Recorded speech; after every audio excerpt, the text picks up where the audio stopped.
Hello. Prince residential senior secondary school की online क्लासों में आप सभी का स्वागत है। मैं आर के शर्मा, व्यवसाय अध्ययन का अध्यापक, आपके सामने मैं आपके टॉपिक लेके आया हूँ। व्यापार के सहायक कौन कौन से हैं उसके बारे में अपन चर्चा करेंगे। इससे पहले आपको पढ़ा दिया गया है वाणिज्य व्यापार, इसके बारे में चर्चा की थी। आज अपन चर्चा करेंगे कि व्यापार क्या है। वस्तु का आदान प्रदान करना ही व्यापार कहलाता है। व्यापार के दो बड़े वर्गों में विभाजित किया जा सकता है। व्यापार को दो भागों में बांटा है, आंतरिक व्यापार, दूसरा बाहरी व्यापार। आंतरिक अथवा देशी व्यापार में वस्तुओं सेवाओं का आदान प्रदान एक ही देश की भौगोलिक सीमाओं के अंदर किया जाता है। इसी को आगे थोक और फुटकर व्यापार में विभाजित किया जा सकता है। जब वस्तुओं का क्रय विक्रय बड़ी मात्रा में किया जाता है तो उसके थोक व्यापार, अगर जब वस्तु का क्रय विक्रय अपेक्षाकृत कम मात्रा में किया जाता है तो उसे फुटकर व्यापार कहा जाता है। बाहरी और विदेशी व्यापार में वस्तुओं सेवाओं का आदान प्रदान दो या दो से अधिक देशों के व्यक्ति अथवा संगठनों के मध्य होता है तो क्रय दूसरे देश में किया जाता है, आयात व्यापार कहलाता है। जब वस्तु का विक्रय दूर देशों को किया जाता है तो उसे निर्यात व्यापार कहलाता है। जब वस्तु का आयात किसी अन्य देश के निर्यात करने के लिए किया जाता है तो पुनर्निर्यात या आयात निर्यात के नाम से जाना जाता है। तो व्यापार के दो भागों के बारे में अपन चर्चा कर रहे हैं। आंतरिक व्यापार जो अपने देश की सीमाओं में ही होता है, बाहरी व्यापार जो एक देश से दूसरे देशों के बीच में होता है। व्यापार में सहायक क्रिया कहलाती हैं। इन क्रियाओं को सेवाएं भी कहते हैं क्योंकि ये उद्योग और व्यापार में सहायक होती हैं। और वो कौन कौन सी हैं? परिवहन, बैंकिंग, बीमा, भंडारण एवं विज्ञापन व्यापार में सहायक कार्य हैं। अर्थात ये क्रियाएँ जो सहायक की भूमिका निभाती हैं। वास्तव में ये क्रियाएँ न केवल व्यापार में सहायक होती हैं बल्कि उद्योग में भी सहायक होती हैं और इस प्रकार से पूरे व्यवसाय के लिए सहायक होती है। वास्तव में सहायक क्रियाएँ पूरे व्यवसाय तक विशेष रूप से वाणिज्य का अभिन्न अंग है। ये क्रियाएँ वस्तु के उत्पादन और वितरण में आने वाली बाधाओं को दूर करने में सहायक होती है। परिवहन माल को एक स्थान से दूसरे स्थान तक ले जाने में सहायक होती है। बैंकिंग व्यापारियों को वित्तीय सहायता प्रदान करती है। बीमा विभिन्न प्रकार की जोखिम से सुरक्षा प्रदान करता है। भंडारण संग्रहण व्यवस्था के द्वारा समय को उपयोगिता का सृजन करते हैं। विज्ञापन के माध्यम से सूचनाएं प्राप्त होती हैं। दूसरे शब्दों में ये क्रियाएँ माल के स्थानांतरण या संग्रहण या वित्तीयन या जोखिम से सुरक्षा और माल को बिक्री संवर्धन को सरल बनाती है। और सहायक कार्यों का निसंक्षेप में वर्णन इस प्रकार किया जाता है। इसके सहायक कार्य कौन कौन से हैं, जिसमें कौन कौन सी चीज़ें आती हैं। तो इसमें आता है परिवहन और संप्रेषण। सहायक क्रिया में सबसे पहले आता है परिवहन और संप्रेषण। वस्तुओं उत्पादन कुछ विशिष्ट जगह पर होता है। उदाहरण चाय आसाम, रुई गुजरात, महाराष्ट्र में, जूट पश्चिम बंगाल, उड़ीसा, चीनी उत्तर प्रदेश, बिहार आदि में, महाराष्ट्र आदि में जो है चीनी का जो हो उत्पादन किया जाता है।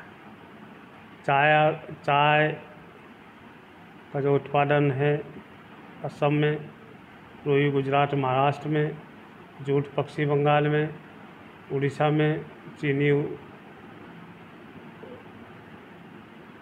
उत्तर प्रदेश में, बिहार और महाराष्ट्र आदि में। लेकिन उपभोग के लिए इन वस्तुओं के लिए आवश्यकता होती है, देश के सभी भागों में होती है। स्थान संबंधी बाधा को सड़क या परिवहन या रेल परिवहन या तटीय जहाजरानी दूर करती है। परिवहन के द्वारा कच्चा माल उत्पादन एक स्थान से दूसरे स्थान पर पहुंचाया जाता है, लाया जाता है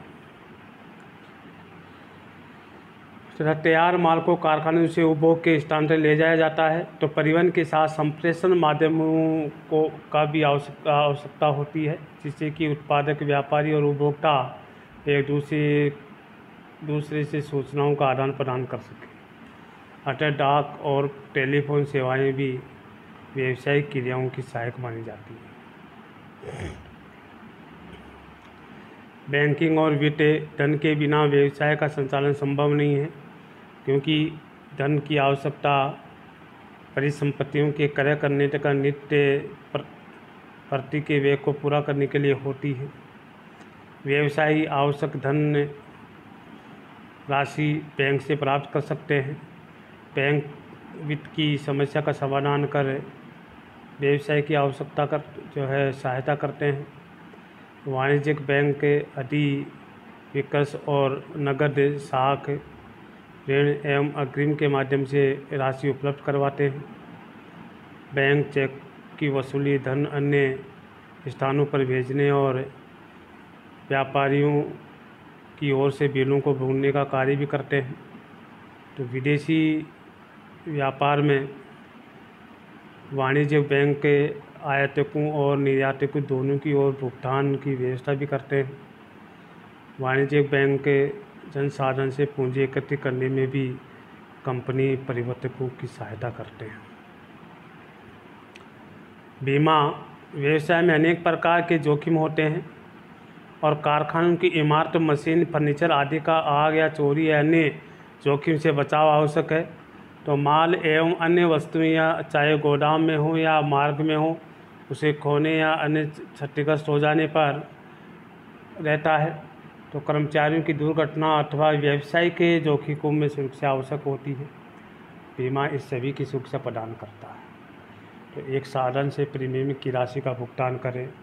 बीमा कंपनी के हानि और क्षति की राशि को एवं शारीरिक दुर्घटना, चोट पहुंचाने वाली क्षति की पूर्ति करवाई जा सकती है। तो इसे कहते हैं बीमा। भंडारण, जब माल को एक जगह स्टोर किया जाता है, प्रायः वस्तु के उत्पादन के पश्चात उनकी उपभोग या विक्रय नहीं होता, उन्हें आवश्यकता पड़ने पर सुलभ करवाने के लिए गोदामों में सुरक्षित रखा जाता है। माल को क्षति से बचने के लिए उसकी सुरक्षा आवश्यक होती है, इसलिए उसके सुरक्षित संग्रहण की विशेष व्यवस्था की जाती है। भंडारण व्यावसायिक क्रियाओं को संग्रहण की कठिनाई को हल करने में सहायता प्रदान करता है तथा वस्तु को उस समय उपलब्ध कराता है जब उसकी आवश्यकता होती है। वस्तु को लगातार आपूर्ति और मूल्य को उचित स्थान पर रखा जा सकता है ताकि सुरक्षा प्रदान हो सके। विज्ञापन वस्तु के संवर्धन की महत्वपूर्ण विधियों में से एक माना जाता है। विशेष रूप से उपभोक्ता वस्तु, जिसे इलेक्ट्रॉनिक वस्तु या स्वचालित वाहन, साबुन, डिटर्जेंट पाउडर, इनमें से अधिकांश का निर्माण और बाजार में आपूर्ति अनेक छोटी बड़ी इकाइयों द्वारा की जाती है। उत्पादकों और व्यापारियों का प्रत्येक उपभोक्ता से व्यक्तिगत रूप में मिलाना संभव नहीं होता। विक्रय बढ़ाने हेतु विभिन्न उत्पादों की सूचनाएं प्रत्येक संभावित ग्राहक तक पहुंचाई जा सकती है। तो आज का जो लेसन है 11वीं क्लास के विद्यार्थियों के लिए इतना ही है। आगे जो और भी जो सहायक क्रियाएं हैं, व्यवसायिक क्रियाओं की जो सहायक क्रियाएं होती हैं, उनके बारे में और चर्चा करूँगा। जब तक आज की क्लास में, जब तक जय हिंद, जय भारत।